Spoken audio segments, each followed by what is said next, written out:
आज 10 लक्षण महापर्व में उत्तम संयम का दिन है। उत्तम संयम यानी संयमन, और संयमन यानी कि अपने उपयोग को पर पदार्थ से समेटकर आत्मसम्मुख करना, अपने में सीमित करना, अपने में लगाना। उपयोग की स्वसन्मुखता, स्वलीनता ही वास्तविक संयम है, यानी निश्चय संयम है। या अगर बाहर से बात करें तो 5 व्रतों को धारण करना, 5 समितियों का पालन करना, क्रोध आदि कषायों का निग्रह करना, मन वचन काय रूप 3 दंडों का त्याग करना। 3 दंडों का त्याग करना माने मन वचन काय की जो प्रवृत्ति है उसका त्याग करना, और 5 इंद्रियों के विषयों को जीतना, वह संयम है। संयम के साथ जो उत्तम शब्द लगा है, अब चूंकि आज हमारा 5वां दिन है ना, छठा दिन है, तो हमने उत्तम, क्षमा, मार्दव, आर्जव, शौच, सत्य, तो उत्तम सबके साथ लग रहा है। तो उत्तम के बारे में हम भली भांति वाकिफ़ हैं कि उत्तम का मतलब है सम्यक्त सहित।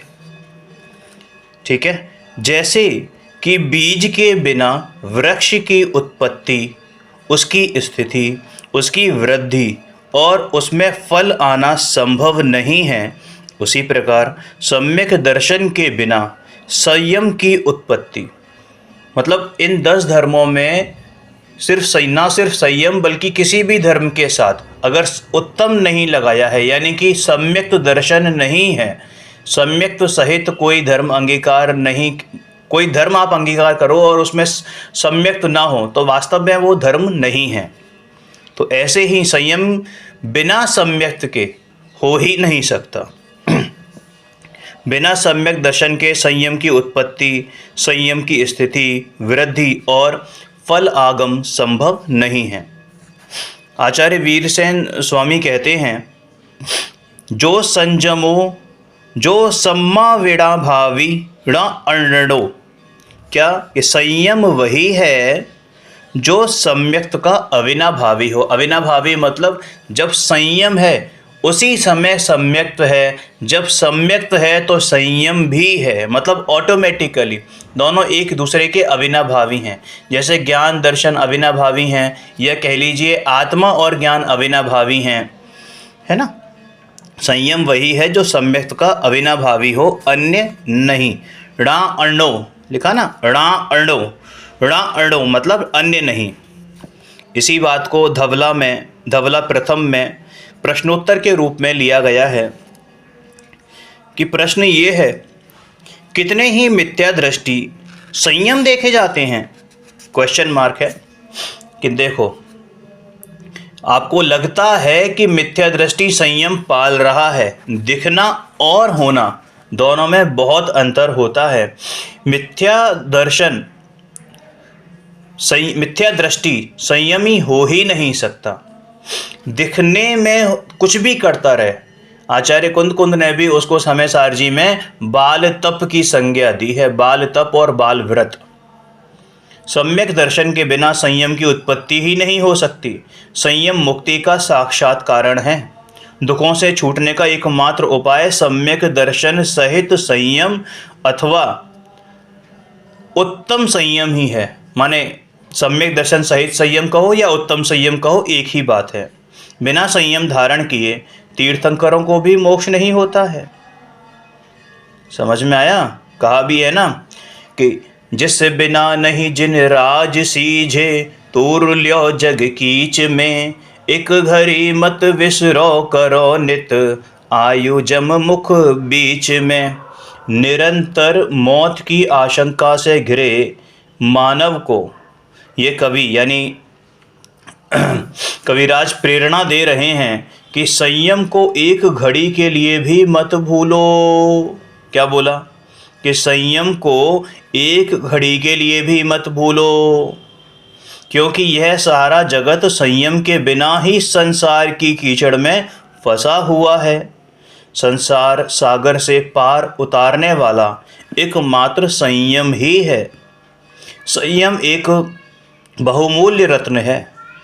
इसे लूटने के लिए पंचेंद्रिय के विषय कषाय रूप चोर निरंतर चारों ओर चक्कर लगा रहे हैं।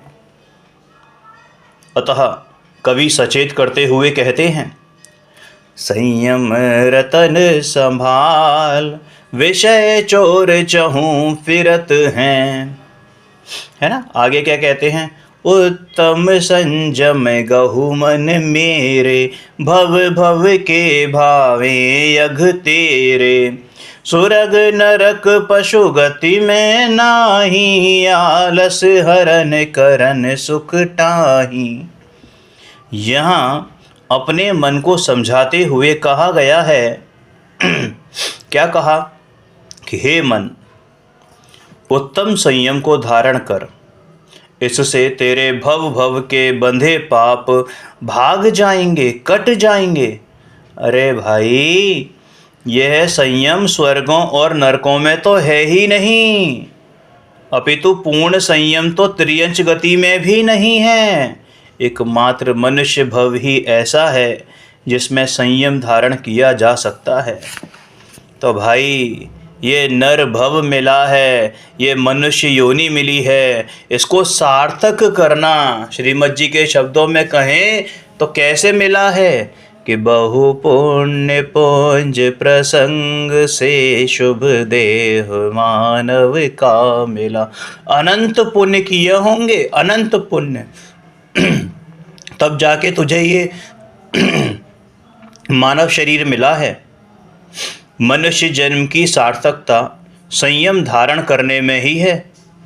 अरे देव भी इस संयम के लिए तरसते हैं, और जिस संयम के लिए वो देव तरसते हों, देव यानी इंद्रलोक के देव, देवलोक के देव जो तरसते हों, और जिनके बिना तीर्थंकर भी ना तैरें, तो वह संयम कैसा होगा। इस पर हमें गंभीरता से विचार करना चाहिए। केवल 2-4 दिन भूखा रहने से, 6 महीने उपवास करने से, साल भर उपवास करने से, सिर मुंडाने से, एक टांग पे खड़े होने से ये सीमित, ये संयम जो है सिर्फ इतना सा नहीं है भाई। संयम को समझने के लिए इसके भेद प्रभेद भी समझने हैं।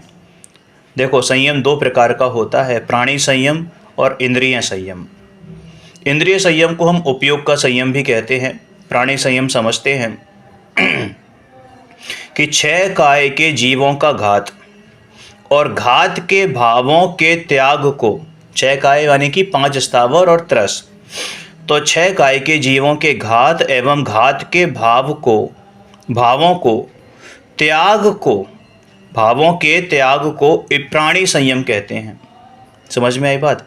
मतलब 6 काय के जीवों के घात को या घात के भावों के त्याग को प्राणी संयम कहते हैं, और पंचेंद्रिय तथा मन के विषयों के त्याग को इंद्रिय संयम कहते हैं।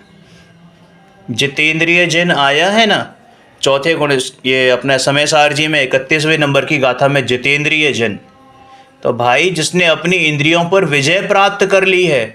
इंद्रियों पर विजय प्राप्त कर लिए का मतलब ना तो ये है कि अपनी आंखें फोड़ ली, अपनी जीभ काट ली, कान फोड़ लिए, नहीं, सूरदास बनने का काम नहीं है, बल्कि सब कुछ होते हुए भी, तमाम संयोग भले ही सामने हो, लेकिन फिर भी उनके प्रति अनासक्ति हो, इच्छा नहीं हो, इच्छा का उत्पन्न ना होना। समझ में आया कि वैसी मतलब इच्छा ही ना हो। आपके सामने टीवी हो लेकिन आपकी इच्छा ना हो, वो है संयम। ठीक है ना? आप अपने जो जो 5 इंद्रियां हैं और मन है, ठीक है, इनके विषयों को अपने कंट्रोल में कर सकें, उनके विषयों का त्याग कर सकें। षट काय के जीवों की रक्षा रूप अहिंसा और पंचेंद्रिय के विषयों के त्याग रूप व्रतों की बात जब भी चलती है, तो हमारा ध्यान क्या जाता है कि पर जीवों के द्रव्य प्राण रूप घात और जो बाहरी भोग प्रवृत्ति है उनके त्याग की ओर ही जाता है। क्या कहा अभी? यही बात चली थी कि भले ही सामने हो लेकिन हम नहीं करें। लेकिन भाई अगर वो नहीं करें तो क्या करें कि एकमात्र अपने आत्मा में संयमित हो जाओ। संयम का मतलब एक मर्यादा भी होता है। तो किस में मर्यादित होना है? कि अपने परमात्म स्वरूप में मर्यादित होना है। समझ में आया?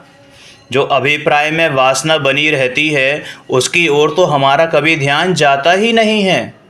भाई ये बाहर की परिणति सुधारने से कुछ नहीं होगा। समझ में आया? अभिप्राय सुधारने से ही आपका भव संसार का किनारा नज़दीक आ सकता है। इस भव सागर का किनारा नज़दीक आता है। टोडरमल जी साहब लिखते हैं कि ये बाहरी त्रस स्थावर की हिंसा और इंद्रिय और मन के विषयों में प्रवृत्ति उसको अविरति जानता है। हिंसा में प्रमाद परिणति मूल है, मतलब हिंसा का मूल कारण प्रमाद परिणति है। और विषय सेवन में अभिलाषा मूल है। उसका तो अवलोकन करता नहीं है, मतलब उसकी तरफ तो दृष्टि करता नहीं है, उसकी तरफ तो ख्याल करता नहीं है। तथा बाह्य क्रोधादि करना उसको कषाय जानता है। किसी की आंखें लाल हो जाएं, गुस्से में आग बबूला हो जाए, कोई गाली दे रहा हो, लड़ाई कर रहा हो, मात्र उसी को क्रोध रूप मानता है। लेकिन कोई अपने बच्चे को, अपने माँ बाप को, अपनी पत्नी को, अपने भाई को खूब लाड़ प्यार कर रहा हो, जैसे बिल्ली है, बिल्ली अपने बच्चे को खूब लाड़ प्यार करती है, और कोई दूसरा आ जाए तो भाई साहब काटने को दौड़ती है। तो भाई क्या वो क्रोध नहीं है? जो लाड़ प्यार है ना, जो राग है अपनों के प्रति, शरीर के प्रति, वो भी क्रोध है। क्योंकि अभिप्राय में राग द्वेष बस रहा है। बहुत बड़ा क्रोध है ये, उसको तो पहचानता नहीं है। यदि बाह्य हिंसा का त्याग और इंद्रिय के विषयों की प्रवृत्ति नहीं होने का नाम ही संयम है, फिर तो देवगति में भी संयम होना चाहिए। और तो और एक इंद्रिय जीवों के तो कुछ है ही नहीं, एक इंद्रिय जीवों के तो कुछ है ही नहीं, तो वहाँ पे भी संयम होना चाहिए। समझ में आया? और जो देवगति की बात करें तो 16 स्वर्ग से ऊपर तो देवांगना ही नहीं होती है ना, क्योंकि उक्त बातों की प्रवृत्ति तो संयमी पुरुषों से भी कम पाई जाती है। जो संयमी पुरुष होते हैं उनसे भी कम प्रवृत्ति होती है 16 स्वर्गों से के ऊपर देवों की। और सर्वार्थ सिद्धि में तो देवांगना ही नहीं होती, लेकिन फिर भी वो असंयमी होते हैं, चौथे गुण स्थान में ही आते हैं वो। जबकि उनको तो दूर दूर तक असंयम, मतलब जिन्हें हम संयम समझते हैं बाहरी तौर पर, वो टच नहीं करता, असंयम टच नहीं करता। सर्वार्थ सिद्धि के सम्यक दृष्टि अहम इंद्रियों के पंचेंद्रियों की विषय की प्रवृत्ति बहुत कम या बिल्कुल ना के बराबर, नेग्लिजिबल पाई जाती है। स्पर्शन इंद्रिय के विषय सेवन की प्रवृत्ति तो बहुत दूर, 33 सागर तक उनके मन में विषय सेवन का विकल्प भी नहीं उठता है। उमा स्वामी आचार्य लिखते हैं, परे या प्रविचारा, 16 स्वर्गों के ऊपर प्रविचार का भाव भी नहीं होता। रसना इंद्रिय के विषय में भी उन्हें 33,000 वर्ष तक कुछ भी खाने पीने का भाव तक नहीं आता है। और 33,000 वर्ष के बाद भी जब कभी विकल्प उठता है तो स्वतः ही सहज ही गले से ही अमृत झर जाता है। लेकिन जबान फिर भी झूठी नहीं होती।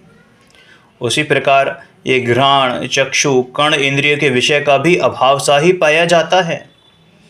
वहाँ कोई म्यूजिक सिस्टम नहीं है कि वहाँ पे सब आप गाने सुन रहे हो, मूवी देख रहे हो, है ना, या कहीं सैर सपाटे पे निकल गए, आहा क्या रमणीय स्थल है, या डनलप के गद्दों पे सो रहे हैं, है ना, आपस में भोग कर रहे हैं। नहीं, समझ में आया? और इन सब का करने का भाव भी नहीं है। अरे इतने अंदर में रहते हैं, इतनी धर्म चर्चा में रहते हैं कि उन्हें जिनेंद्र पंचकल्याणक को देखने और दिव्य ध्वनि सुनने तक का भाव नहीं आता। और षटकाय के जीवों की हिंसा का तो प्रसंग वहाँ है ही नहीं। और कषाय भी कैसी हैं कि मंद ही रहती हैं, मंदतर और मंदतम रहती हैं, माने कृष्ण नील को कापोत का तो अभाव ही है। और पीत पद्म शुक्ल, ठीक है ना, इन 3 प्रकार की ही लेशिया रहती हैं। उनमें भी शुक्ल लेशिया तो सर्वार्थ सिद्धि के देवों में पाई जाती है। 5 पापों की प्रवृत्ति नहीं होती है। सप्त व्यसन तो बहुत दूर की बात है। ये सब बातें जिनवाणी में आपको देखी जा सकती हैं, मिल सकती हैं। समझ में आया? और तो और जो मिथ्या दृष्टि 9 मुनिराज है ना, जो 11 अंग 9 पूर्व के पाठी हुए, 28 मूल गुणों का निरतिचार पालन किया, वो 9वें ग्रव्यक में हैं, और फिर भी उनको इतनी जबरदस्त संयम की प्रवृत्ति है, भारी संयम की प्रवृत्ति, कि क्या बताएं। उनसे थोड़ी सी, सर्वार्थ सिद्धि के देवों से थोड़ी सी ही कम आप उन्हें मानो, लेकिन फिर भी हैं तो असंयमी, क्योंकि उनके तो सम्यक भी नहीं है। अब ये मत समझना कि 9वें ग्रव्यक में सभी मिथ्या दृष्टि, नहीं, ये तो सिर्फ अपवाद की बात कही जाती है कि मिथ्या दृष्टि भी 9वें ग्रव्यक तक हुआता है, सिर्फ अपवाद कथन है ये। ऐसा नहीं है कि हर मिथ्या दृष्टि जो है 9वें ग्रव्यक तक, 9वें ग्रव्यक का नाम आते ही सबकी दृष्टि जो है वो मिथ्या दृष्टि मुनिराज की तरफ चली जाती है। भाई ये सिर्फ अपवाद कथन है कि हम ये बताने की कोशिश करते हैं कि देखो, बिना सम्यक के भी जीव वहां तक चला जाता है। तो भाई ऐसे व्रत नियम संयम पालने से कोई फायदा नहीं है। अर्थ का अनर्थ मत समझना, गलत मत पकड़ना। कहने का तात्पर्य यह है कि अपना सबसे पहला ध्येय सम्यक्त्व प्राप्त करना होना चाहिए। समझ में आया? तो बात क्या चल रही थी? इंद्रों की बात चल रही थी कि जहां एक ओर अहमेंद्रों के बाह्य रूप से षट काय के जीवों की हिंसा, पंचेंद्रिय के विषय कषायों और 5 पापों की प्रवृत्ति नहीं होने पर, या कम से कम होने पर भी जो ग्रंथकार हैं वो लिखते हैं कि उनके संयम नहीं हैं, वे असंयमी ही हैं। वहीं दूसरी ओर एक अणुव्रती, देशव्रती श्रावक मनुष्य गति में है ना, भले ही वो देश संयमी ही सही, लेकिन संयमी तो कहा गया है, जबकि उसके अहमेंद्रों की अपेक्षा हिंसा भी अधिक है, पंचेंद्रियों का विषय भी अधिक है, और कषाय और पाप प्रवृत्ति भी अधिक है। हालांकि अणुव्रती जो है वो त्रस हिंसा का त्यागी होता है, लेकिन फिर भी उद्योगी, आरंभी और विरोधी त्रस हिंसा से बच नहीं सकता। हाँ, प्रयोजनभूत स्थावर हिंसा का भी उसको त्याग होता है। प्रयोजनभूत स्थावर हिंसा तो होती है भाई, फल सब्जी तो खाता है ना, सड़क पे तो चलता है ना, समझ में आ गई बात? सोता तो है ना, बात तो करता है ना, पढ़ाता है, बिजनेस तो करता है ना, जॉब तो करता है ना, अपने घर परिवार का ध्यान तो रखता है ना। तो फिर पंचेंद्रियों के विषयों की दृष्टि से विचार करें तो स्पर्शन इंद्रिय के संदर्भ में, हालांकि वह पर स्त्री सेवन का तो सर्वथा ही त्यागी होता है, फिर भी स्व स्त्री सेवन तो उसके पाया ही जाता है। बच्चे तो पैदा होते ही हैं, जबकि अहम इंद्रों के तो स्त्री सेवन तो होता ही नहीं है, मन में विकल्प भी नहीं होता। इसी प्रकार रसना इंद्रिय के विषय में अगर विचार करें तो ठीक है, ना सही अवक्ष, लेकिन खाने पीने की भाई लोलुपता तो थोड़ी बहुत देखी ही जाती है। खाता पीता तो है ही ना, अच्छा भोजन बनेगा तो वो तारीफ भी करेगा, और ख़राब बनेगा तो थोड़ा सा हो सकता है मन में रोष भी आए। रोष से मतलब ऐसा नहीं कि वो थाली उठा के फेंकते, हल्का सा खेद किन्न हो कि आज नमक कम था या ज़्यादा डल गया। समझ में आ गया? भले ही शुद्ध खान पान हो, लेकिन स्वाद तो लेता ही है ना। अहम इंद्रियों के तो हजारों वर्ष तक भोजन नहीं होता, स्वाद की तो बहुत दूर की बात है। ऐसे ही घ्राण इंद्रिय, चक्षु इंद्रिय और कर्ण इंद्रिय के विषय में भी यही स्थिति है। फिर भी अणुव्रती मनुष्य को संयमी कहा गया है।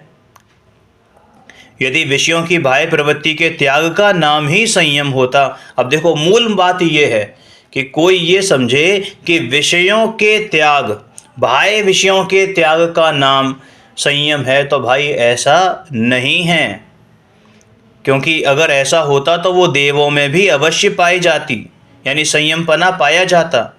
मनुष्य और त्रियंचों में तो उसकी संभावना कम होनी चाहिए थी, लेकिन त्रियंच भी देशव्रती श्रावक हो जाते हैं। सिंह की पर्याय में भगवान महावीर का जीव, आपको मालूम है ना, क्योंकि वो शाकाहार उसके नेचर में ही नहीं है। सिंह का नेचर ऐसा है कि वो शाकाहार ग्रहण कर ही नहीं सकता, या तो वो मांसाहार ही लेगा और नहीं तो कुछ नहीं लेगा। अब उस सिंह की पर्याय में जब उनको सम्यक दर्शन हुआ तो भाई मांसाहार के तो सर्वथा ही त्यागी हो गए, तरस हिंसा भी उन्होंने त्याग दी थी, और उनकी वजह से किसी और जीव को, चाहे सूक्ष्म जीव क्यों ना हो, चींटी मच्छर आदि क्यों ना हो, उनको परेशानी ना हो, तो उन्होंने तुरंत ही देशव्रत धारण कर लिए थे, यानी संयमी हो गए थे, 5वें गुण स्थानवर्ती हो गए थे, हिलते नहीं थे अपनी जगह से। समझ में आया? तो इतना संयम तो भाई मतलब त्रियंच में भी होता है, और उनको संयम कहा गया है, संयमी कहा गया है। शास्त्रों के अनुसार संयम देवों में नहीं मनुष्यों में ही है, और इसी बात से सिद्ध होता है कि संयम मात्र बाह्य प्रवृत्ति का नाम नहीं है, बल्कि उस पवित्र आंतरिक वृत्ति का नाम है जो मानवों में पाई जाती है, देवों में नहीं पाई जाती, चाहे उसकी बाह्य वृत्ति कितनी ही ठीक क्यों ना हो। समझ में आया? यानी देवों की बाह्य वृत्ति भले ही कितनी ही ठीक क्यों ना हो, लेकिन वो पाई सिर्फ मनुष्यों में ही जाती है। वस्तुतः संयम सम्यक दर्शन पूर्वक आत्मा के आश्रय से उत्पन्न हुई उस परम पवित्र वीतराग परिणति का नाम है, जो कि 6वें 7वें गुणस्थान में झूला झूलने वाले या उससे आगे बढ़े हुए मुनिराजों के अनंतानुबंधी अप्रत्याख्यानावरण और प्रत्याख्यानावरण कषाय के अभाव में प्राप्त होती है, तथा जो पंचम गुणस्थानवर्ती मनुष्य और त्रियंचों में भी अनंतानुबंधी व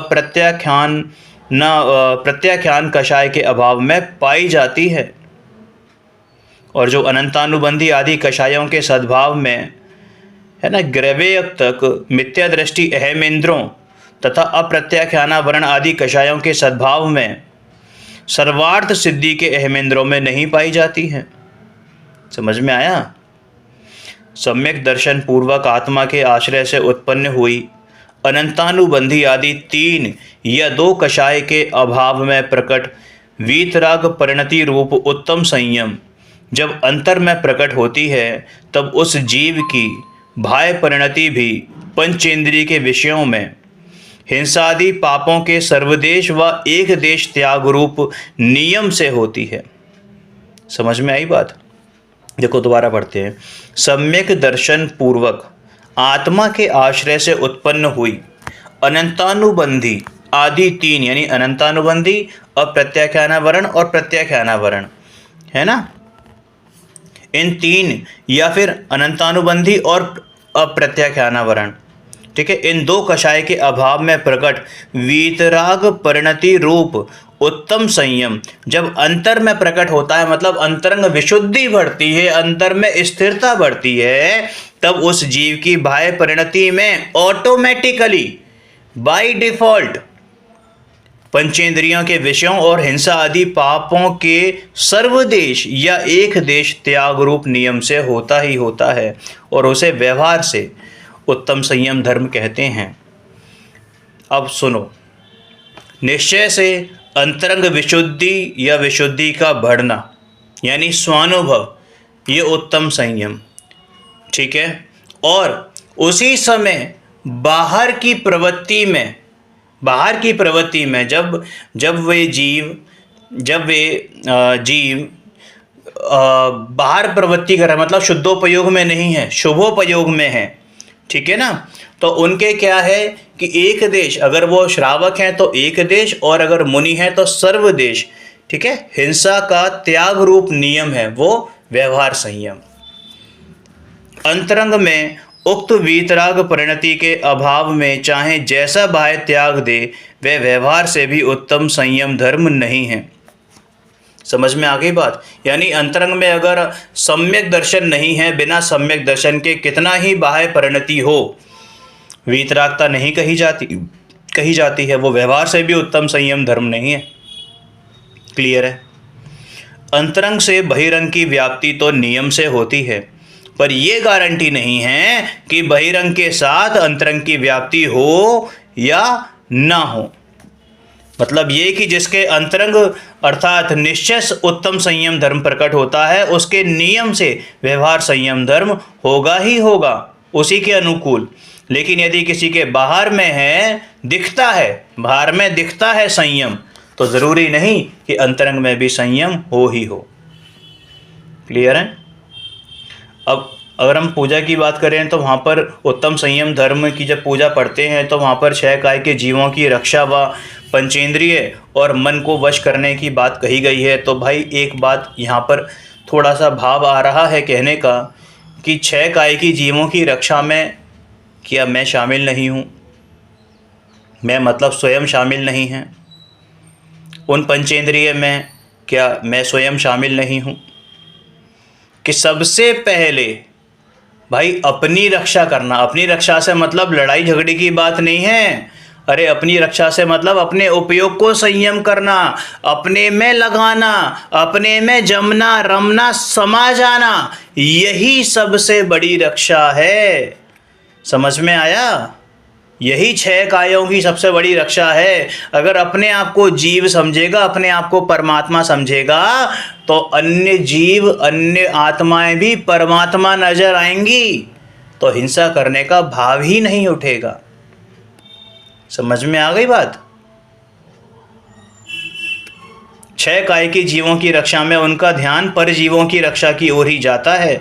वे भूल जाते हैं कि मैं स्वयं भी एक जीव हूँ। पर जीवों की रक्षा का भाव करके सब जीवों ने पुण्य बंध तो अनेकों बार अनंतों बार किया है, लेकिन पर लक्ष्य से निरंतर अपने शुद्धोपयोग रूप भाव प्राणों का जो घात हो रहा है, भाव प्राणों का घात स्वघात है, सुसाइड है। अभी के अभी ऐसा एक समय नहीं है जब मिथ्या दृष्टि स्वघात ना करता हो।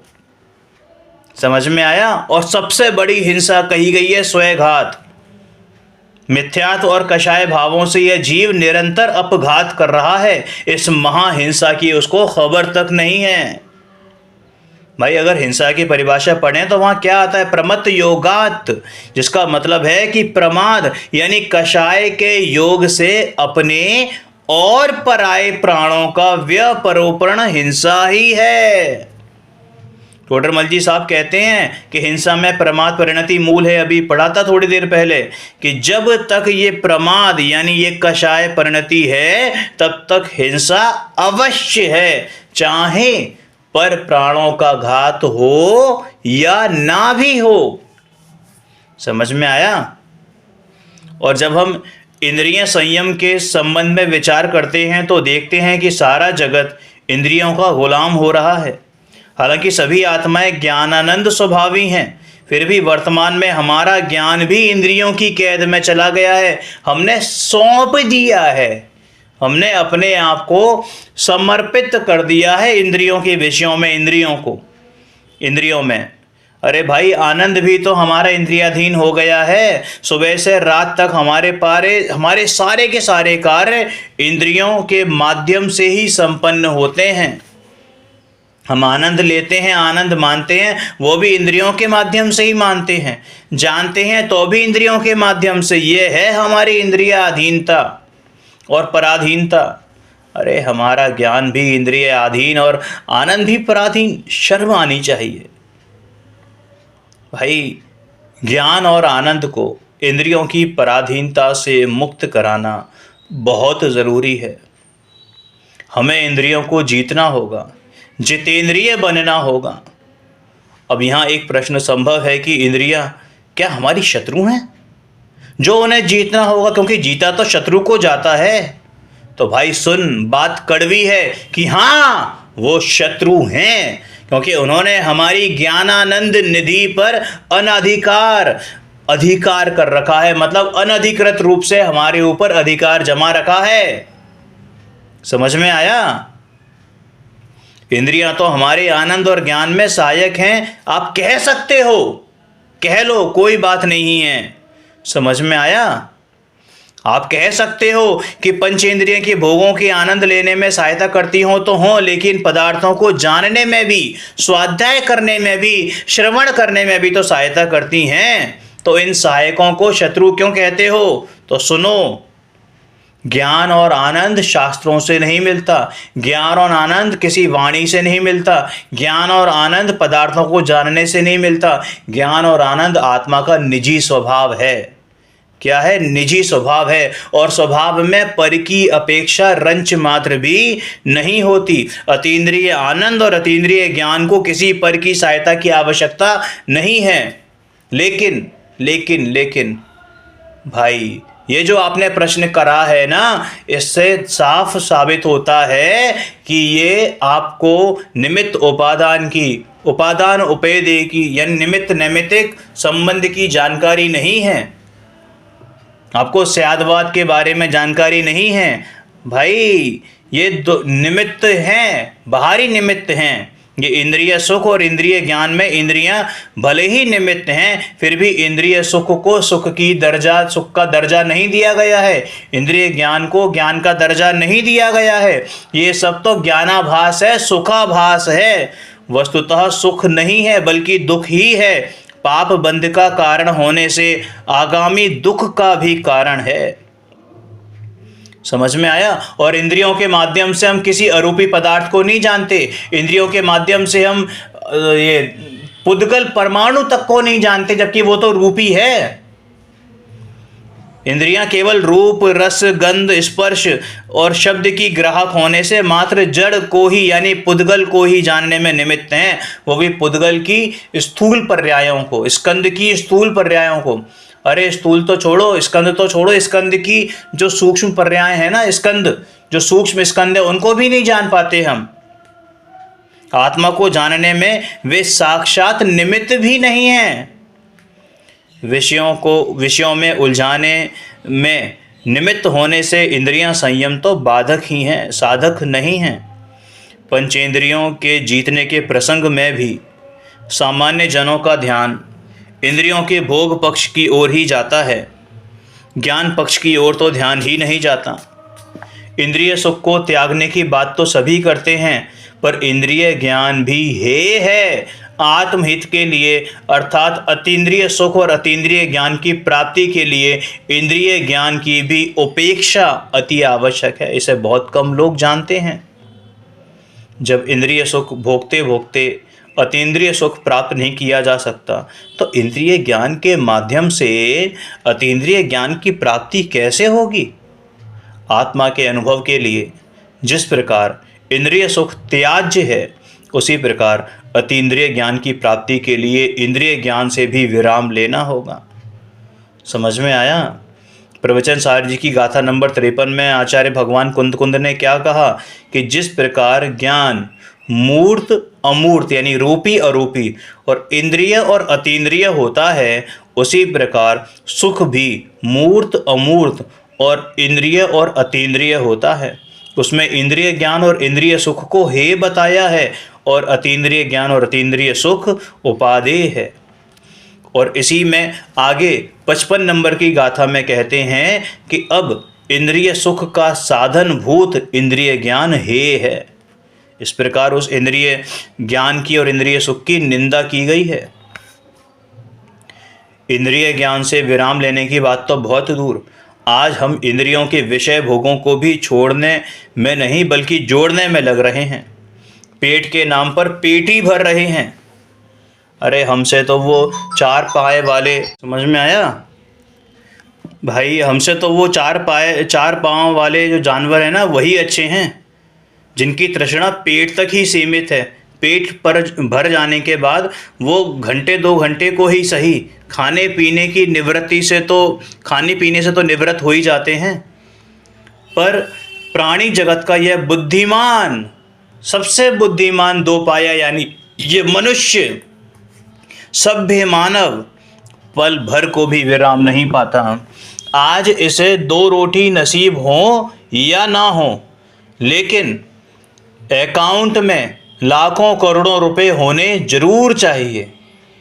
सोता ये 6 भाई 6 के ही पलंग पर है, लेकिन कोठी इसे 1000 गज से नीचे चाहिए ही नहीं। सोता ये एक कमरे में ही है, लेकिन कम से कम 5 BHK 4 BHK का मकान तो चाहिए ही चाहिए। ऐसी इसको लोलुपता लगी हुई है उन पदार्थों को इकट्ठा करने की। हालांकि अब ये सारा परिग्रह में है, हम अकिंचन वाले दिन याद करेंगे, इसको स्मरण करेंगे उसका, है ना। अभी संयम की बात चल रही है, तो ये सब एक दूसरे से इंटर रिलेटेड है, लिंक्ड हैं। ये जो अन्य प्राणियों की तुलना में बात करें ना, तो हमारा पेट बहुत छोटा है, लेकिन कभी भरता नहीं है। यदि पेट भर जाए तो मन नहीं भरता। कहता है कि पेट के लिए सब कुछ करना पड़ता है, लेकिन सब बहाना है। पेट भर जाने पर भी इसका मुंह बंद नहीं होता, चलता ही रहता है। जब तक पेट में समाता है तब तक ऐसा खाना खाता है कि पेट में जावे, जो पेट में जावे। ऊपर जब पेट भर जाता है तो पान, सुपारी, इलायची ऐसे पदार्थों को खाने लगता है। रसना इंद्रिय के विषय की तृप्ति हो तो भाई पेट पर वजन ना पड़े। कुछ लोग तो ऐसे मिलेंगे कि जो 24 घंटे मुंह में कुछ ना कुछ दबाए रहते हैं, पान मसाला, है सोते समय भी दाढ़ के नीचे पान दबा के या मसाला दबा के सोते हैं।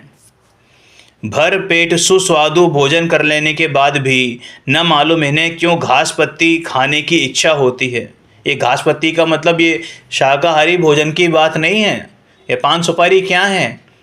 ये सब नशाकारक पदार्थ हैं। ऐसा लगता है कि ये लोग त्रियंच योनि से आए हैं, इसलिए घास खाने का अभ्यास है जो छूटता नहीं है। अथवा मतलब जुगाली चलती है ना, जुगाली है ना, त्रियंच गति में जाने की तैयारी कर रहे हैं भैया। बड़ी मुश्किल से भैया बना है, गैया मत बन जाना। लेकिन तू तैयारी तो गैया बनने की ही कर रहा है। ये भैया पना छूट गया, माने मनुष्यों ने छूट गई, तो गैया बनते देर नहीं लगेगी, त्रियंच में जाते हुए देर नहीं लगेगी। फिर चरना वहाँ पे 24 घंटे। समझ में आया? नरक जाने की तैयारी कर रहा है। ऐसा लगता है कि दुनिया भर का पैसा हम ही इकट्ठा कर लें, पता नहीं आगे मिले कि नहीं मिले। नरक जाने की तैयारी कर रहा है, निगोद जाने की तैयारी कर रहा है। भाई प्यासे को मात्र पानी की आवश्यकता है, वह ठंडे मीठे रंगीन पानी की आवश्यकता है। बताओ तो सही, केवल पानी की आवश्यकता है या फिर रंगीन पानी की, ठंडे मीठे पानी की आवश्यकता है? सोने के पात्र में या चांदी के पात्र में रखे हुए पानी की आवश्यकता है? हद हो गई। रसना इंद्रिय को मांग है मीठे पानी की, घ्राण कहती है कि सुगंधित होनी चाहिए, आँख की पुकार कहती है कि रंगीन होना चाहिए। बताओ, एयर कंडीशन होटल में बैठकर रेडियो का गाना सुनते सुनते जब हम ठंडा मीठा सुगंधित रंगीन पानी पीते हैं, अब आप समझ जाओ मैं किस पानी की बात कर रहा हूँ। तो भाई एक गिलास का आपको कितने रुपए चुकाने पड़ते हैं मालूम है? हज़ारों। आज की डेट में अगर हम बात करें, आप एक नॉर्मल वाटर की बात नहीं है, वही वो होटल में जाएगा तो नॉर्मल पानी पीने तो जाएगा नहीं, है ना। वहाँ पे क्या पिएगा? सॉफ्ट ड्रिंक पिएगा, कोल्ड ड्रिंक पिएगा। और आजकल तो फैशन है कि साहब कोई ड्रिंक करते हुए आदमी को नॉर्मल माना जाता है, और कोई बोले ना कि तुम ड्रिंक नहीं करते, तो आश्चर्य होता है लोगों को। अरे तुम ड्रिंक नहीं करते, मतलब आश्चर्य होता है। पहले ज़माना था कि कोई ड्रिंक करता होता था और मालूम पड़ जाए कि ये ड्रिंक करता है तो उसको हे दृष्टि से देखते थे, और आज उसको हे दृष्टि से देखते हैं जो ड्रिंक नहीं करता है। समझ में आया? ये है इंद्रियों की प्यास, इंद्रियों की लोलुपता। अपने आप को इसने गुलाम बना रखा है। अंग्रेज तो चले गए, लेकिन यहाँ पर इंद्रियों से गुलामी छूटती नहीं है। अरे ऐसे ऐसे पदार्थों का भक्षण करता है कि जिसमें अनंत जीव राशि का विनाश हो रहा है। समझ में आया? अरे भाई अपने असंयम की पुष्टि में अनेक प्रकार के कुतर्क देता है। कई तो ऐसे कुतर्की मिलेंगे आपको कि साहब आप ये क्यों खाते हो, कि अरे हम नहीं खाएंगे तो फिर ये इनकी तादाद बढ़ती चली जाएगी। और थोड़े स्वाध्याय जीव हो जाते हैं तो वो कैसी स्वच्छंदी प्रवृत्ति करने लगते हैं। जब ये पढ़ते हैं ना कि अरे आत्मा तो खाता पीता नहीं है, तो कहते हैं अरे हम कहाँ खाते हैं, तो शरीर खाता है। ए प्रभु, तूने जिनवाणी से यही सीखा है, यही सीखा है, यही सिखाया है माँ जिनवाणी ने। जब माँ जिनवाणी का ढंग से स्वाध्याय करे, उनका अर्थ समझे, भावार्थ समझे। हैं, जब मम्मी डांटती थी बचपन में, कहती थी घर आया तो टांगे तोड़ दूंगी, तो उनका यही मतलब था कि तू घर में मत घुसियो वरना तेरी टांगे टूट जाएंगी। फिर भी तू घर में जाता था ना, क्या तेरी माँ ने वास्तव में तेरी टांगे तोड़ दी? तुझे खाना नहीं दिया?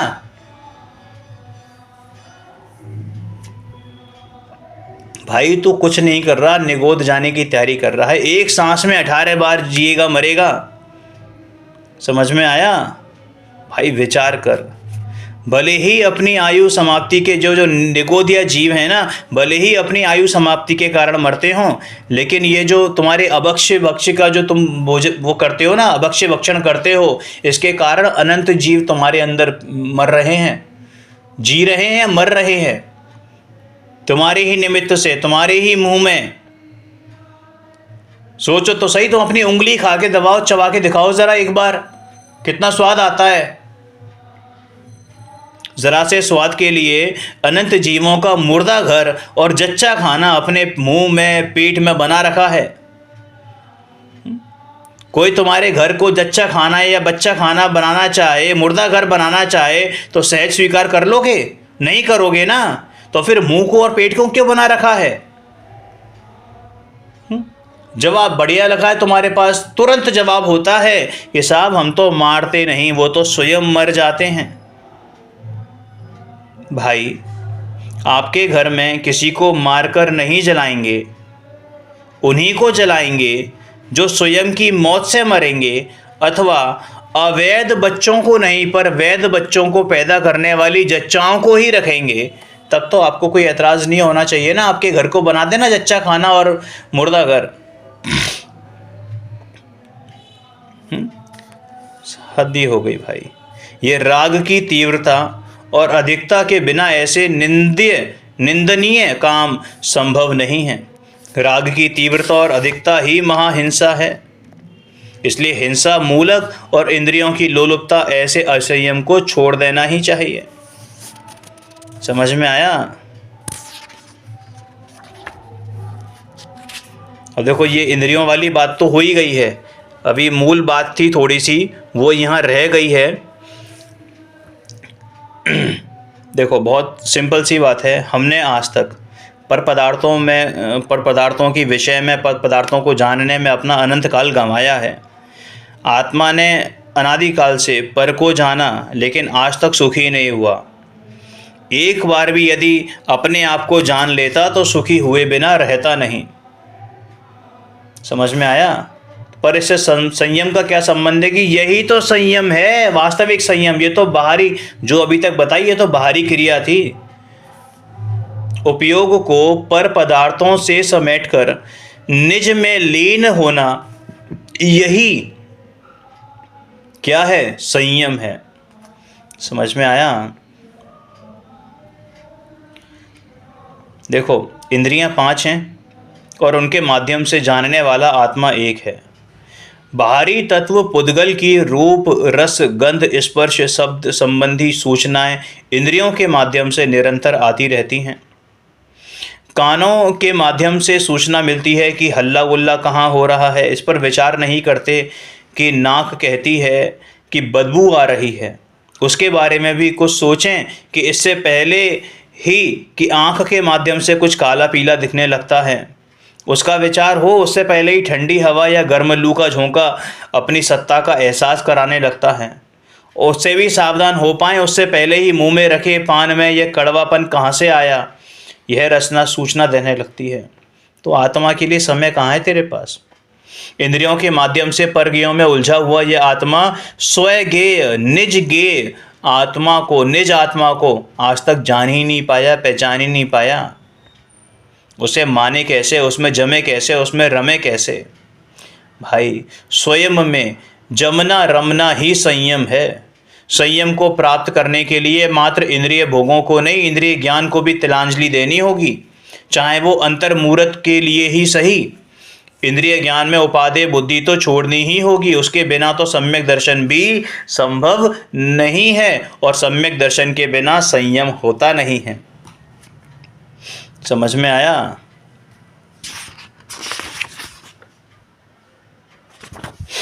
देखो ये लास्ट पैराग्राफ पढ़ते हैं, फिर वाइंड अप करते हैं। पर को जानना मात्र, देखो यहाँ स्वपर प्रकाशक के संबंध में यहाँ पर हानि वो बताई है ना, कि पर को जानना मात्र बंध का कारण नहीं है, केवली भगवान पर को जानते ही हैं। यदि लोकालोक को जानने वाला पूर्ण ज्ञान हो तो फिर पर को नहीं जानने का कोई प्रश्न ही नहीं उठता। पर बात यह है कि छद्मस्तों का उपयोग, छद्मस्त यानी कि संसारी जीवों का, अरिहंत भगवान को छोड़ के, ठीक है ना, उनका उपयोग एक साथ अनेक और नहीं रहता, एक बार एक गेय को ही जानता है। जब उनका उपयोग पर की ओर जाता है तब आत्मा जानने में नहीं आता और आ भी नहीं सकता। यही कारण है कि पर में उपयोग लगे रहने से आत्मा के जानने में, आत्मानुभूति में बाधा पहुंचती है। दूसरे इंद्रियों के माध्यम से जानना, जितना भी जानना होता है वह सब मात्र पुद्गल का ही होता है। यही कारण है कि इंद्रिय ज्ञान आत्मज्ञान में साधक नहीं बल्कि बाधक है। पर यह अपने को चतुर मानने वाला जगत कहता है कि यदि अपना पाड़ा किसी दूसरे की भैंस का दूध पी जाए तो क्या हानि है। अपनी भैंस का दूध दूसरे के पाड़े को नहीं पीने देना चाहिए। इससे पता चलता है कि यदि अपना पाड़ा प्रतिदिन दूसरे की भैंस का दूध पीता रहेगा तो एक दिन वह उसी का हो जाएगा। समझ में आया? उसी को अपनी माँ मानने, पाड़ा मतलब बछड़ा है ना, यह अपना बच्चा उसी को अपनी माँ मानने लगेगा जिसका दूध उसे प्रतिदिन मिलेगा। फिर वह आपकी भैंस को अपनी माँ नहीं मानेगा। आप समझते होंगे कि आपका जो बछड़ा है दूसरे की भैंस का दूध पी रहा है, पर वह समझता है कि उसकी भैंस का बच्चा मिल गया है। समझ में आ गई ना बात? उसको क्या लगता है कि वो उसको माँ मानने लगता है। इसी प्रकार निरंतर पर को ही जानने वाला ज्ञान भी एक तरह से पर का ही हो जाता है। वस्तुतः आत्मा को जानने वाला ज्ञान ही आत्मा का है, आत्मज्ञान है। कहते हैं ना, आत्मज्ञान ही ज्ञान है, शेष सभी अज्ञान विश्व शांति का मूल है, वीतराग विज्ञान। भाई संयम की सर्वोत्कृष्ट दशा ज्ञान है। आंख बंद करके होता है, खोलकर नहीं। इससे यह भी सिद्ध होता है कि आत्मानुभव और आत्मध्यान इंद्रियातीत होता है। आत्मानुभव और आत्मध्यान रूप संयम के लिए इंद्रियों के प्रयोग की आवश्यकता नहीं है। इंद्रिय ज्ञान को भी हे मानने वाले आत्मार्थी का जीवन अमर्यादित इंद्रिय भोगों में लगा रहे, यह संभव ही नहीं है। कहा भी है, नाटक समय सार में पंडित बनारसी दास जी ने क्या कहा? ज्ञान कला जिनके घट जागी, तो जग माहि सहज वैरागी। ज्ञानी मगन विषय सुख माही, यह विपरीत संभव नाही। उत्तम संयम के धारी महाव्रती मुनिराजों को तो भोग की प्रवृत्ति देखी ही नहीं जाती। देश संयमी अणुव्रती श्रावकों के हालांकि मर्यादित भोगों की प्रवृत्ति देखी जाती है, फिर भी उसके तथा अव्रति सम्यक दृष्टि के भी अनर्गल प्रवृत्ति नहीं देखी जाती। आत्मा के आश्रय से उत्पन्न होने वाले अंतर्बाह्य उत्तम संयम धर्म हम सबको अतिशीघ्र प्रकट हों, इस पवित्र भावना के साथ अभी आज की बात को यहीं पर विराम दिया जाता है। शेष अगली सेशन में होगा। और एक लाइन बोलकर वाइंड अप करते हैं कि वो दिन कब पाऊँ, घर छोड़ वन चला जाऊँ।